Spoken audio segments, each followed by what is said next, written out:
সকাল হতে না হতে আজকে বাবু উঠে গেছে, তো আমি একটু ব্যস্ত ছিলাম। তো হাজব্যান্ড রেডি করছিল।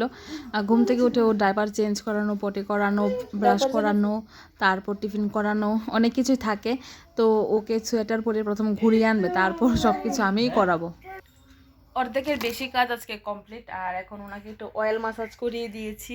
হ্যালো এভরিওয়ান, কি অবস্থা সবার, কেমন আছেন সবাই? স্নান পুজো সব কিছুই কমপ্লিট 10টার মধ্যে। আজকে মানে কোথা থেকে সূর্য উঠলাম নিজেও বুঝতে পারছি না।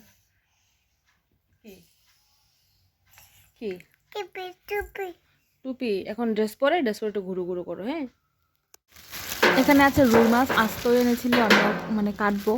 আর মূলা পাতা শাক ভাজা বানাচ্ছি। তো রসুন ফোড়ন দিয়ে আমার ডাল দিয়ে ভীষণ প্রিয় মূলা পাতা শাক। তো শাকটাকে ভালো করে কেটে ধুয়ে লবণ মেখে রেখে দিয়েছিলাম। আর মসুর ডালটা ধুয়ে দিয়েছি। এখন এটার মধ্যে নুন হলুদ দিয়ে একদম ঢাকা দিয়ে আধ ঘন্টার মতো রেখে দেবো, কারণ শাক হতে অনেকটা, মূলা পাতার শাকটা অনেকটা টাইম লাগে। আমার এতটা প্রিয়, আমার না শুধু, আমার বরেরও ভীষণ প্রিয় মূলা পাতার শাক। আর সে সাথে বানাচ্ছিলাম মাছের ঝোল। আর বাবুর জন্য আজকে শিং মাছ নেই, তো বাবুর জন্য ডিমটা সিদ্ধ করে, ডিম আস্তে ডিম একবার দেবো না, ছোটো বাচ্চাকে এত হাই প্রোটিনটা আমি পছন্দ করি না দেওয়া, কারণ ভয় লাগে যদি অ্যালার্জি হয়ে যায়। তার জন্য হাফ করে 2বার দেবো, দুপুরে একবার সকালে একবার। সন্ধ্যার পরে আমরা কি করি? কোথায় যাচ্ছ তুমি? তোমার সোয়েটারগুলো উপরে উঠে যায় কেন এখন? দুনো একটু টিফিন খাবে মামা?